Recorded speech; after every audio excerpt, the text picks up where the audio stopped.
Assalamu alaikum wa rahmatullahi wa barakatuh, dear viewers of Somali TV channel. Welcome to your show, To Be a Muslim. And in the show, as you know, we talk about an aspect of our life, looking at from Islamic perspective. And today, inshallah ta'ala, we'll be talking about participating in the society and creating hope. That is going to be the topic of our discussion, inshallah ta'ala. And the first part of the show, we will talk about the concept of participating and creating hope. And inshallah ta'ala, second part of the program, will be taking your calls if you have any questions or any comments on the show. So welcome again to the program. And my guest today is Dr. Omar Al-Hamdoun, the President of Muslim Association of Britain. Welcome to the show, Dr. Omar. Thank you, Abdulaziz. As we know, when we live in the West, there is always a debate about how to participate, or how Muslims should be participating in the life within the society, in the different spheres of life. Yes.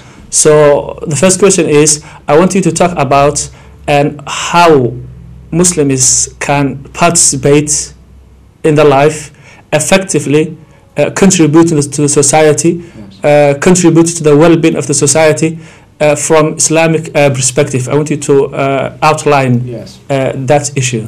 Jazakallah khair. Bismillah ar-Rahman ar-Rahim. Alhamdulillah wa salatu wa salamu ala Rasulillah. As you know, Brother Abdulaziz, there are that Allah subhanahu wa ta'ala sent His messengers to teach us how to deal with society. So they gave us the best examples of how to be the best individuals in society. And if we, subhanAllah, just look throughout the stories with regards to the prophets, we can see that the prophets were people who were participating in society. They weren't people who were just closing themselves out. Look at Yusuf alayhi salam. Yusuf alayhi salam, he was put in the prison, and he stayed in the prison for several years, and then he came out of prison. Any person, usually people when they are put in prison, they are angry with the society, why they have put me in prison and so on. But Yusuf alayhi salam, when he came out and he saw there was a problem in the society, the problem of the food, and he said to the king, let me help out, I can help you, I can give you the solution. So we can see here that first-hand evidence that the Yusuf alayhi salam saying he wants to give the help, he wants to be part of the solution. He's not going to say, look, you put me in prison, I don't want to help you, and you wronged me for all these years, I've wasted all my life. No, he saw there's a problem in society and he said, let me help out.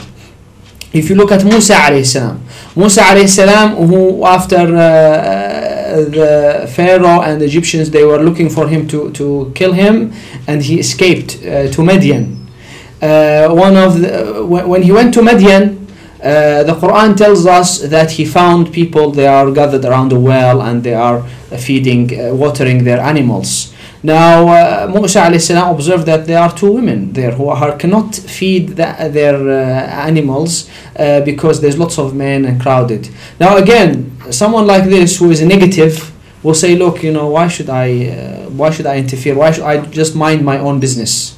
No, but Musa alayhi salam didn't say that. He went, he saw that there were some women, they need some help, they need someone to push and struggle with the other men. So he went there and he participated in society. So you can see this is two examples from the past. Then we go to our Prophet sallallahu alaihi wasallam, Muhammad. So, the Prophet also was active part in society, even before he became a Muslim, before he became a prophet, before the wahi was sent down. He was helping people. Even when he first received the wahi from Jibreel and he went home, and Khadija, she said he was shaking from the this big episode of meeting Jibreel alayhi salam.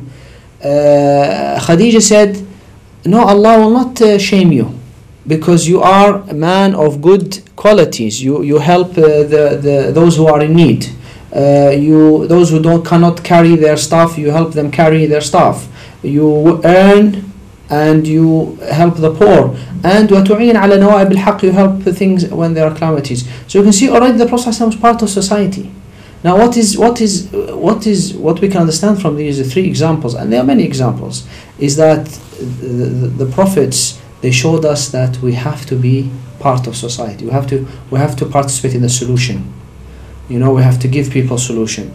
Shu'aib alayhi salam, when he came, he said, look, you have a problem with cheating people, this is the solution. Thamud, Salih, when he went to Thamud, and Hud with his tribe, they were giving solutions to people. Giving them the solutions. Sorry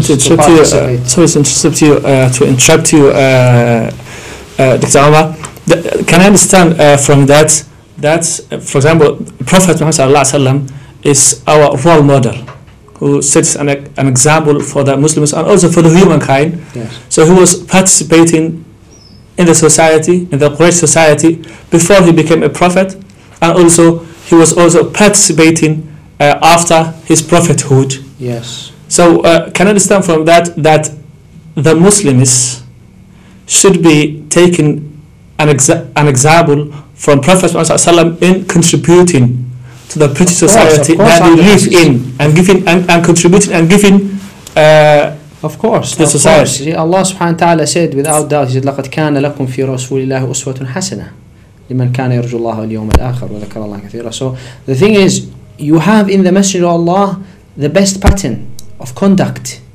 We have to follow the Prophet in everything, but more so in his actions, because the actions were there for us to follow. So, like you say, yes, the Prophet is there for us to he's showing us you have to be part of society. You cannot seclude yourself. And in fact, the Prophet was against people isolating themselves. These ruhban, to become a monk or a nun and just to go and isolate. This is not part of the correct Islamic practice, because a person should be involved in society. You should interact with society, give help. What really annoys me today is we have Muslims who like living here in Britain and London who don't want to participate in society. That's the other question that I want you to ask. Yes. As a leader of one of the most important organizations here in Britain, Muslim Association of Britain. Yes. And how do you see, for example, we have to be honest. We see some Muslims who carry a vision, or who argue that we cannot participate within the British society or also in the West fully, because we are Muslims. We have to isolate ourselves. We will come to how the media capitalize on these issues.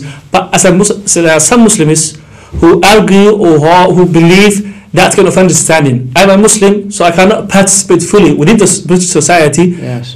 Because there's some limitations or something that can harm my religion or my participation. So how do you respond those kind of arguments? This is so far away from the real practice of Islam. There's people who don't want Muslims to participate. You see that, like we said, the Prophet was living in Mecca.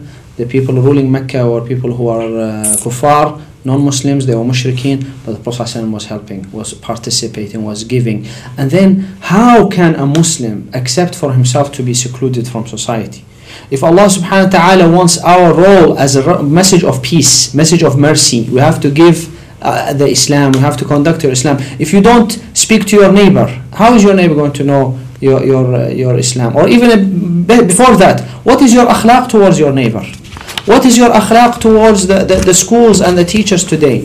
Today we hear sometimes on the radio how the teachers now, they have become so oppressed by the children and by the parents. Yes. They cannot do their role. As Muslims, we have to set the good example. If our children are misbehaving, we should say to them, we should teach them to respect the teachers, their elders. This is part of our responsibility. Yes. What about in terms of our simple things? We walk in the street, we see rubbish, we should help, we should pick it up, because it's from our deen. We have to, this is our, and this is not imatat al-adha, removing the harm is part of iman, the Prophet ﷺ. It's part of iman, shows that you believe in Allah subhanahu wa ta'ala.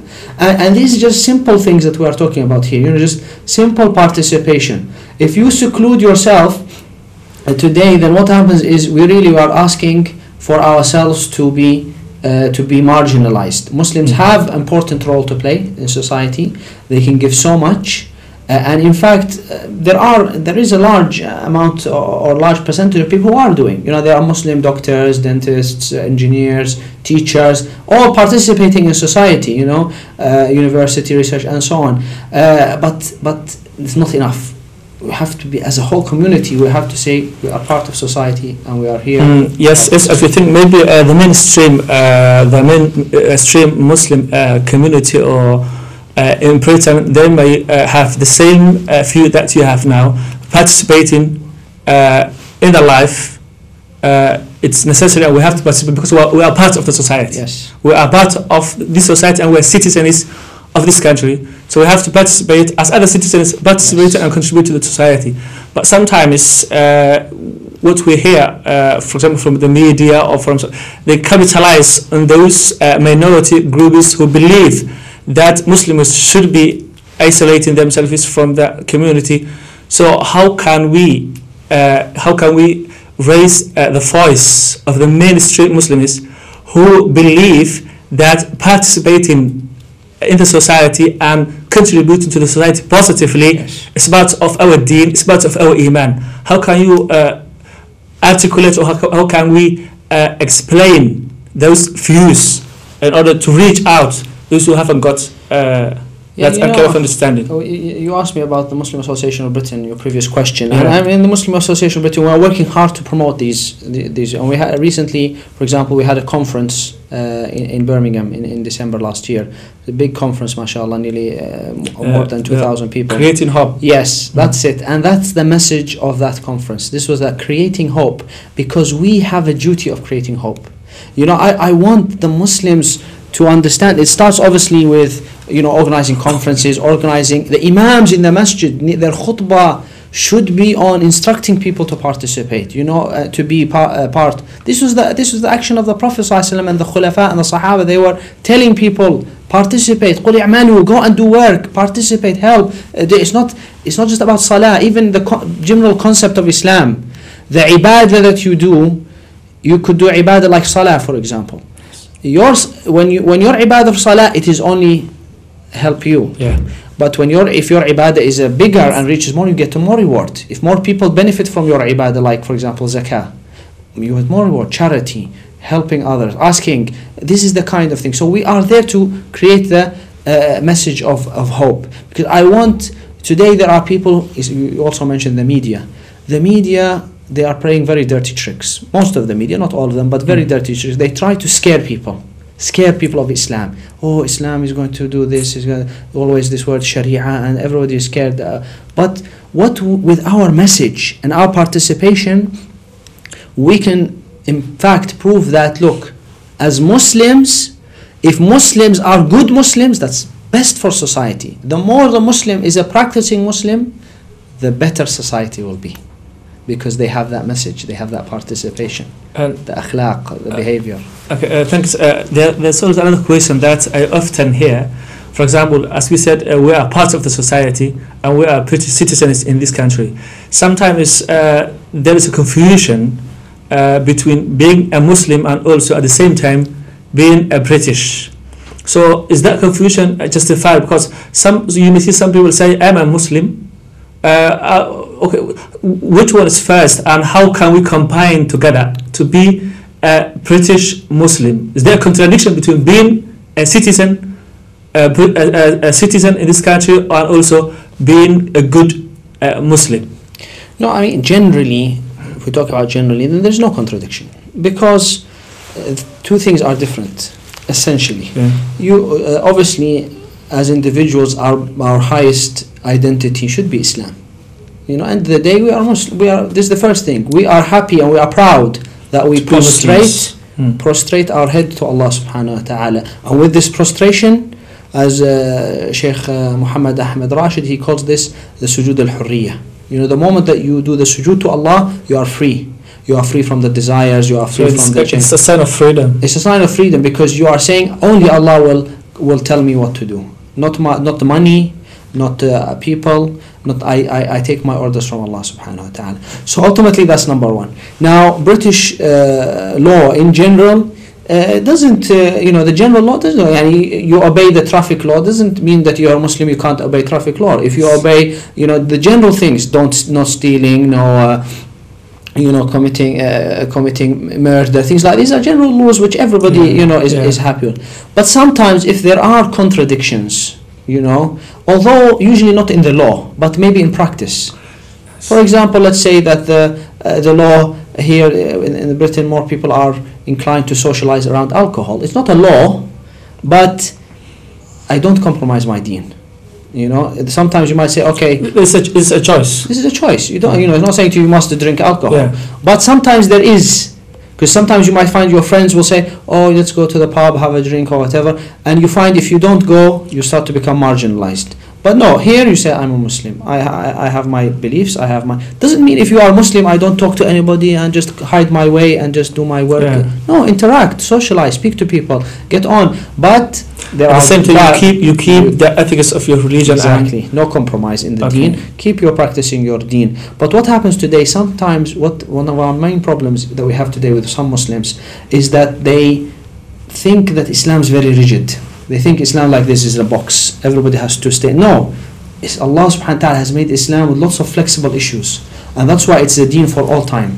Because it can be applied in different places, different times. If it was a rigid religion, it will not be applicable. That's also for all humankind. It's all for humankind. Yeah. And the Prophet said, وَبُعِثْتُ لِلنَّاسِ كَافَةً. I have been sent to all mankind. So all times, all places. So it suits all those different people, different languages, different cultures, different geographical areas. Of course. I mean, we as Muslims, we have solutions there to give society. Look at the alcohol issue. The society is drowning in literally in alcohol, with the problems of alcohol. Alcohol costs a lot of money to the NHS. Yes. Lots of money costs to the police. Lots of broken families, social problems, homelessness. All these things related to alcohol. And people know alcohol, but still in the West, alcohol is fine, drink is okay, and they still allow alcohol to be promoted. And that's why in the Muslim Association of Britain, we recently commissioned an article about alcohol and the effects of alcohol, because I think it's very important for us Muslims to say, look, we have some solutions for society to help. So look at these solutions, and okay, fine, that's good. We are in the reviews. We are seeing the show, and we are discussing about the issue of participating and creating hope. And with me today, as I said in the beginning, Dr. Omar Al-Hamdoun, who is the president of Muslim Association of Britain. If we continue the discussion, participating within society, for example, there are different forms that you can participate and contribute to the society. One of the ways is taking your right, or for example, to vote. And I think after 2 weeks, or say on 3rd of May, there's going to be a mayoral election in London. Yes. So how can Muslims participate as part of the society in those elections, local elections, which are going to take place in the coming weeks, as your right as a citizen, yes, and also as a means of participating in the society? Yes, I'm glad you asked me that question. Very important question, because it's one of the elements of participating in society. Today, I mean, we talk about London, for example. There's the population of London. 10% of Londoners are Muslims. SubhanAllah. And see, those 10%, if they went and participated in the vote, they can make a difference. They can make a difference between whether Boris or Ken is chosen. It's a very important participation, and we don't say to people, vote for Ken or vote for Boris or vote for this guy. We say vote for people who will help society, benefit society as a whole, benefit citizens, but also help the Muslims. Nothing wrong with saying, look, I'm a Muslim, I have my needs. We need Muslim schools. We have there's increase of mosques. There's increase of Islamophobia. It's attacks on masajid, attacks on women with hijab. We want, what can the mayor do for us? We ask the question, and if whoever provides us with the solutions that they can help, we vote for him. That's also an exercise of your right as a citizen to vote. Exactly. But there's sometimes what happens is some people start saying, no, this is haram, and it's and that's the main question that I was about to ask. From Islamic perspective, yes, what's the view of voting or taking part in politics here in Britain? And also voting is one of the, as I said, as you said, one of the forms of participating. Yes. So is that Islamic restriction is on voting? Because you may see some people who justify not taking part in that process. Say, I'm a Muslim, I'm not allowed to vote. To be to talk about some of the factors that are underground. So what's the view of Islam? Yes, again, this is a very important point, because you see, like I mentioned to you before, Islam, and this is the beauty of Allah subhanahu wa ta'ala, how He made Islam. He made it flexible and to be encompass different. See, at the time of the Prophet ﷺ, there was no voting, there's no elections at the time of the Prophet ﷺ. So these are issues of how do the scholars, how do the ulama, Ahlul Ilm, the people of understanding, how did they look at this perspective? And they understood Islam with the big principles of Islam.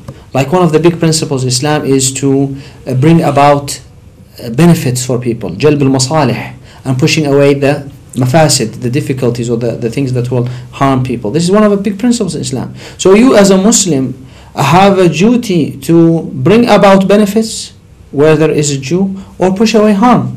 So sometimes you say, look, if I don't participate, then things will not be good. So this is your responsibility. And no, there's nothing in the Sharia which says don't vote. It's haram, because like I say, this is one of the issues that is based on the big principles. And that's why there are ulama today throughout the world who say you must participate. And not only that, there are ulama who maybe 20 years ago they said it was haram. Some of them might even have said it was kufr.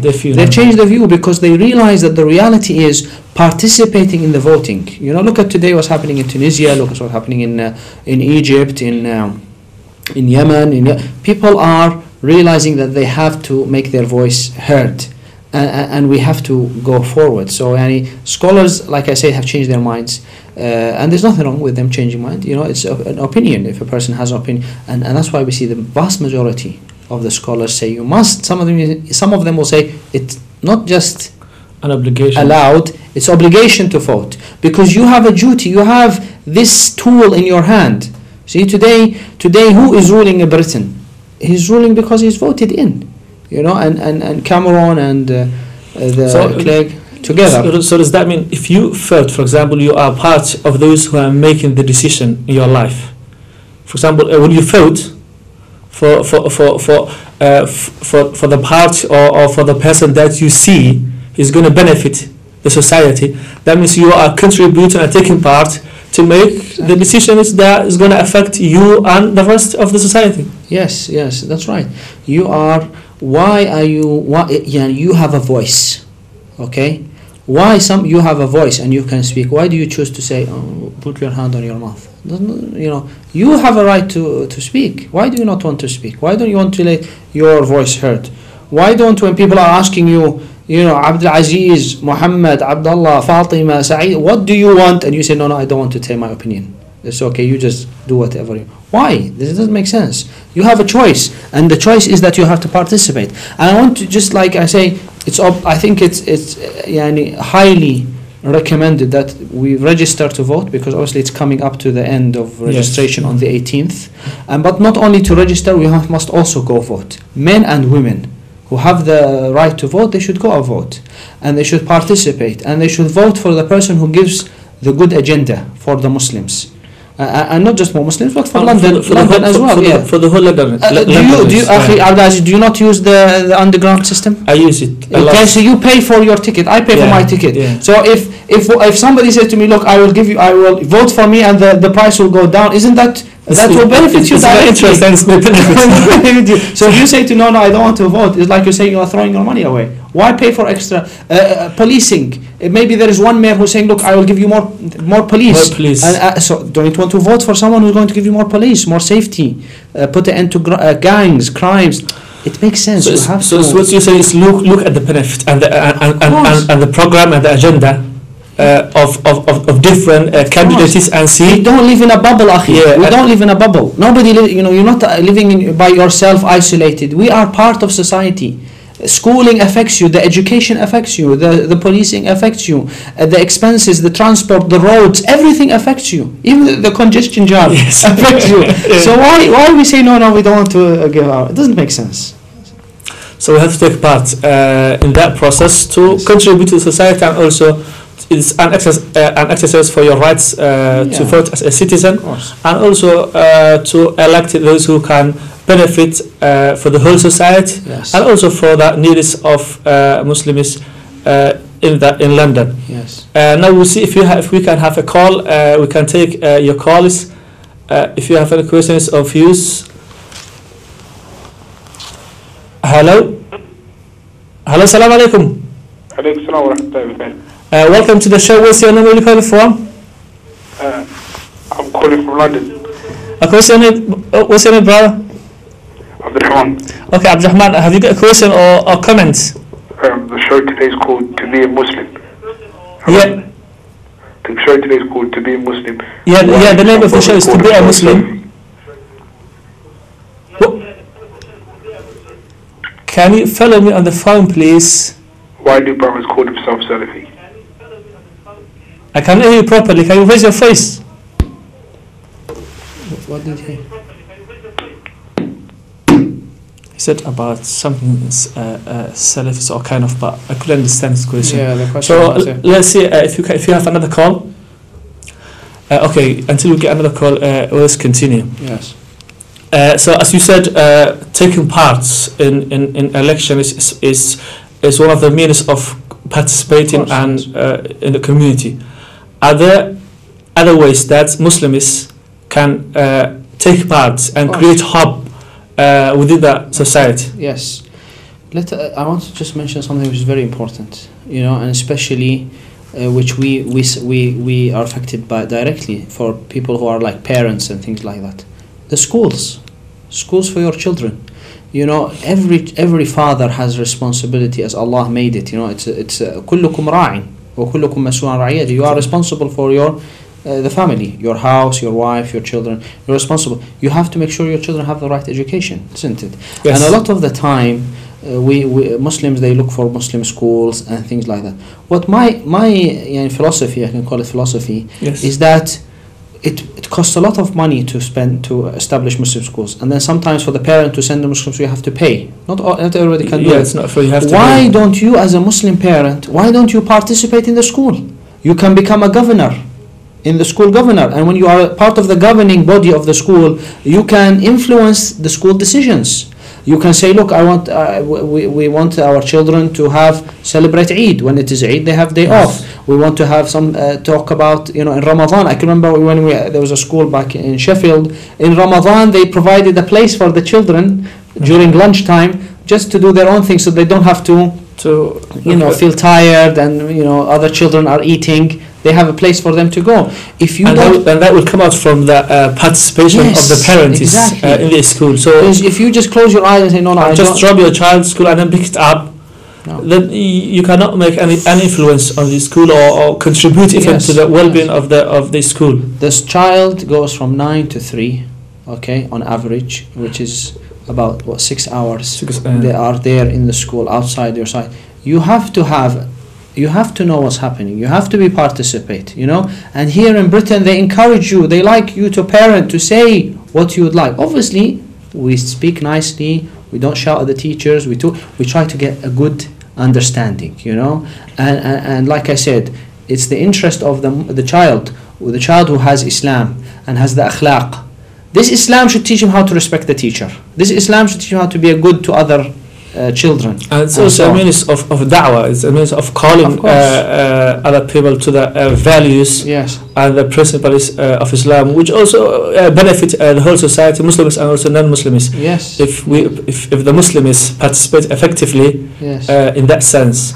Yeah, definitely. So as you said, school is one of the spheres, or one example that, or as a whole education, can participate Muslims. Yes. And we have mentioned also politics. Yes. Is there any other ways that can? I mean, obviously, we extend the education. Schools is one way, but also Okay. we can take it up to things like colleges and university. You know, okay. Muslims are, mashallah, very active in colleges and Islamic society. That's an active way as well of participating.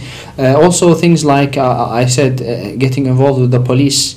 You can speak to your police, you know, and the police sometimes form things called neighborhood programs. Hello. Salam alaikum. Welcome to the show. What's your name? Where you calling from?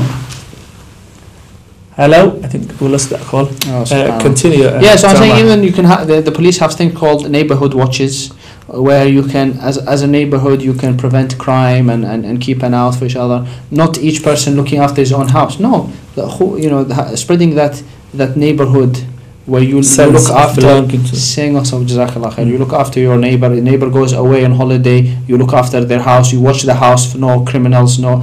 This is again part of participation. Hello, salam alaikum. Welcome to the show. What's your name? Where you calling from? My name is called Hassan. I'm from Bristol. I wanted a question to ask the Sheikh on the show.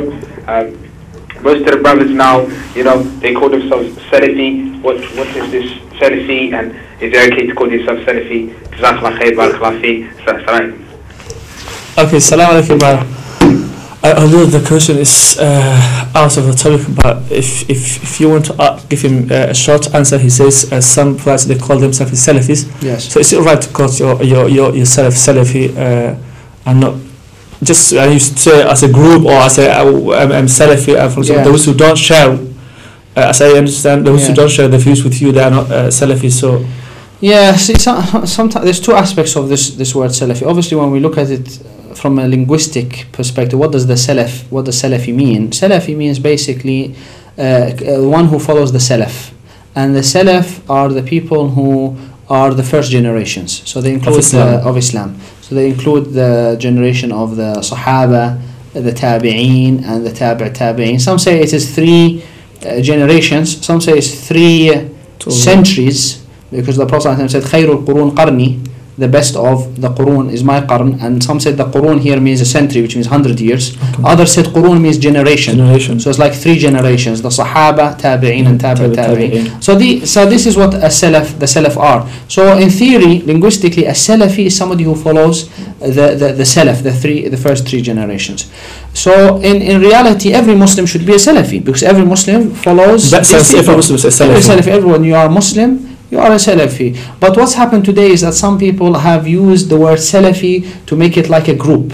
You know, they say, look, Salafi means that you have to follow this, and you pray in a certain way, or you do. It's like a madhab. It's become like a madhab. Madhab maybe in ibadah, in fiqh, sometimes some issues of aqidah. And that's become defined as a Salafi. And so therefore, if you don't... So if you're not a part of that group, that means you're not Salafi. You're not Salafi, which is incorrect. Because like I said, everybody should be a Salafi. Every Muslim is it's not right for me to say, you know, I'm Muslim, you're not Muslim, I'm this, I'm that. No. Salafi is for everyone. But it becomes wrong. Anything becomes wrong when we start to differentiate between people. See, I'm Muslim. You are originally from Somali. I'm originally from Iraq. Nothing wrong with that. لتعارفوا. Sorry to interrupt you. Hello, salam alaikum. Let's continue. Okay. لتعارفوا, we get to know each other. There's nothing wrong with that. But the moment that I say, look, I'm Iraqi, I'm better than you, or you say I'm Somali, I'm better, this becomes a problem. That problem even the Muhajirin and the Ansar, this is 2 groups, and Allah He praised al-Muhajirin and He praised al-Ansar. They gave the Nusra, they did the Hijrah. But when some of the Ansar, they started to fight, and one of them said, Ya lil Muhajirin, La lil Ansar, one calling, you know, where's the Muhajirin, come and help me. And the Ansar, the Prophet said, Trukuha, this is Jahiliyyah. You know, when you start to use titles to argue, you start to use titles to, I'm better than you. No. You have your opinion, I have my opinion. It doesn't mean we have to hate each other. We love. لا يفسد في الود قضية. I could be Shafi'i, you could be Maliki, we have difference of opinions. It doesn't mean I hate you and you hate me. And I think this is a very important part of our answer. Jazakallah khair for that answer for the brother's question. I think so. If we come back to the topic that we were discussing, you have mentioned hello. Let me take a call. Yes. Hello, salam alaikum. Hello, salam alaikum. Wa alaikum salam. People there. What's your name, brother? Where you calling from? Okay, the question that I need to ask. Yes. I can hear. Okay, I think we lost that call. You have mentioned in the beginning of the show the issue of creating hope. Yes. Can you elaborate that issue a bit more and give some examples from the hadiths or from even the Quran or from even Yes, the of course. practice? How can we create hope? Because these days people kind of living in a desperate environment. There's some problems in their life. Of course. So Like I said, if you look at the prophets from who before, their message was a message of hope. They came to give iman, which is a hope in Allah subhanahu wa ta'ala. They came to give rahmah, mercy. But some people sometimes are a little bit always negative, unfortunately. But the Prophet, look at Musa alayhi salam. When he came to Bani Israel, he said to them, Allah has sent me to save you from Pharaoh. So they were very negative. They قالوا أوذينا من قبل أن تأتينا ومن بعد ما جئتنا. يعني we were being tortured before, and even now that you've come, So they say it's the same. they want to feel negative. Some people just you show them a rose, they show you there is a thorns on the rose. They say, oh look at the roses, thorns. You show them a cup which is got half full of water, they say no, this is half empty. Some people are like that, they're always negative, and that's why one of my advice to our viewers is to get rid of those people who are negative in your life, people who always try to give you bad, because our message is to always look at the bright side. And this is why the Prophet ﷺ, he was the physical embodiment of rahmah. وَمَا أَرْسَلْنَاكَ إِلَّا رَحْمَةً لِلْعَالَمِينَ. Want to give people بَشِّرُوا. The Prophet ﷺ said بَشِّرُوا وَلَا تُنَفِّرُوا. Give the glad tidings. Don't make Islam hard for people. يَسِّرُوا وَلَا تُعَسِّرُوا. Make things easy. This is the message of Islam, taysir. And then also the Prophet said, إِنَّ هَذَا الدِّينُ يُسْرٌ. This deen is easy. وَلَنْ يُشَادَ الدِّينُ أَحَدٍ إِلَّا غَلَبَهُ. Whoever wants to argue with the deen will beat him, because the deen is easy. So don't, and this is a message of hope. So we have to think about always giving the bright, smile in the face of your brothers is sadaqah. Speak to people nicely. وَقُولُوا لِلنَّاسِ حُسْنًا. Speak to people gently, say good things. This is the message of hope. And فَبِمَا رَحْمَةٍ مِّنَ اللَّهِ لِنْتَ لَهُمْ. It's from the rahmah of Allah that you, O Muhammad, was gentle to them. But why? He was giving hope. He wanted to give people the message of Islam, which is the message of hope, the message of change, a message that if you do the right thing, Jannah is waiting for you, meeting of Allah is waiting for you. How can you maintain and sustain that kind of hope? Because sometimes you face difficulties in life, yes, and you become disappointed in one way or another. So how can you regain or sustain that kind of hope? Obviously, one important point is iman, your belief in Allah subhanahu wa ta'ala. So the more iman you have, the more likely you will have the growing hope. Secondly is the good deeds, because again, doing good deeds is something that keeps you occupied. If you are somebody who doesn't have anything occupied in your life, you don't have high anticipations and things like that, you will be that's why they said النفس إن لم تشغلها بمعالي الأمور شغلتك بسفاسفها. The nafs, if you don't occupy it with the high things, it will start to occupy with the low things. So I think every person should have an ambition. Even if you are 40, 50 years old, don't say I'm too old to study, too old to do something. Some of the ulama, I think Ikrama, they say he started studying Islam when he was 80 years old. And he studied for 40 years. He lived till 120. So some of the shuyukh mentioned in Mauritania, they went to see Sheikh al-Shanqiti, rahimahullah, who passed away a few years ago. An old man came to him. He said, I want to study Quran. Old man. The guy didn't say to him, look, you are old, khalas, you're nearly going to go into the grave now. And he said to him, okay, sit down now. Let's study Quran. The Sheikh said to him, the Sheikh said to him, now, sit down, we will study Quran. Start now. So you have occupy yourselves. And obviously, we have to know the bigger meanings as well, meanings of sabr. Because not everything is always bright. So we have to have sabr as well. Sometimes there will be hardship, have sabr. But link yourself to Allah subhanahu wa ta'ala. Because whenever things get tough, turn to Allah subhanahu wa ta'ala, turn to Qiyam al-Layl, turn to Adhkar, remember Allah, Quran, and like I mentioned before, have people around you who can help you, inshallah. The wife, if you don't have a wife, get married to a nice wife who, inshallah, beautiful looking wife who will help you in your way to Allah subhanahu wa ta'ala. When you enter the house, she smiles in your face, you forget all the troubles. And similarly, the husband has to be good to his wife, he helps his wife along. So you have the good company with you, your friends. Don't be with friends, like I say, who are negative. People who always are always sad, upset, depressed, miserable. Look for good friends. Okay, Jazakallah khair. I think we're coming to the end of the program, so I want to ask you the last question, which is you as a leader of Muslim Association of Britain. Yes. We have mentioned that you do some activities like the conference in Creating Hope that you have done last year in December. How the organization that you are leading can help Muslims to participate in the society effectively and positively, and also to contribute to the well-being of the society in the final minutes of the show. Like I said, our one of our broad aims is to try and help people to encourage people to participate, let people understand their role. And obviously, Jazakallah khair for inviting me on your show today, because obviously it's through things like this, these beautiful shows which are very beneficial. I think they will encourage people to understand. Secondly, we want to make things easy for people as well. So we'd like to open avenues for people to participate. So sometimes we have activities which try to give training to people to understand how they can become involved in society, how they can become better husband and wife, how they can be better parents. These kind of activities we are developing, inshallah, for training people so that they know how to participate. Also things like getting involved in schools, getting involved with publicity, with the media. Let your voice be heard. These mayoral elections, we are trying to also encourage people to participate as well in that regards. And also on a different level as well, we are inshallah hoping to establish a charity for charitable work in Britain.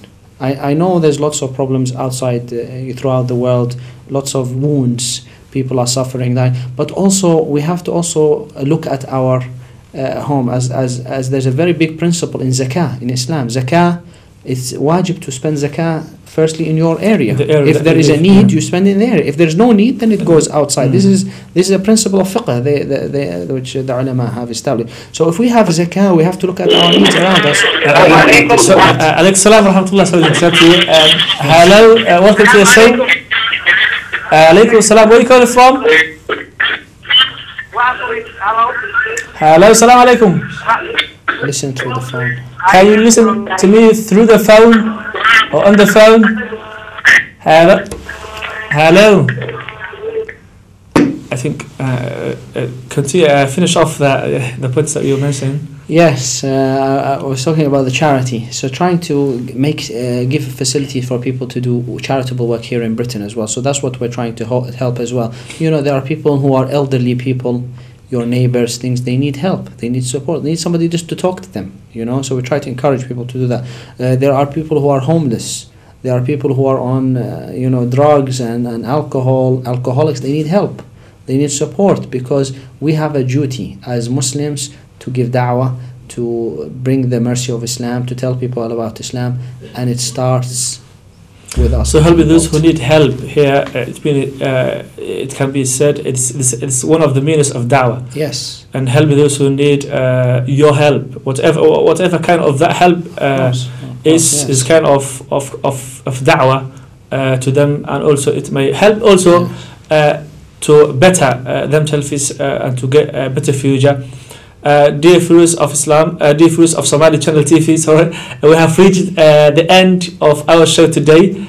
With me here today was my guest, Dr. Omar Al-Hamdoun, the President of Muslim Association of Britain. We were talking about participating within the society and creating hope. And sorry about we haven't taken much of your calls. Inshallah ta'ala, we'll take more calls in next show. So before I finish the show, I want to thank my guest here, Dr. Umar. Thank you for coming here and giving us this kind of explanation, and also guidelines regarding participating in the British society. And also I want to thank our team in Somali channel.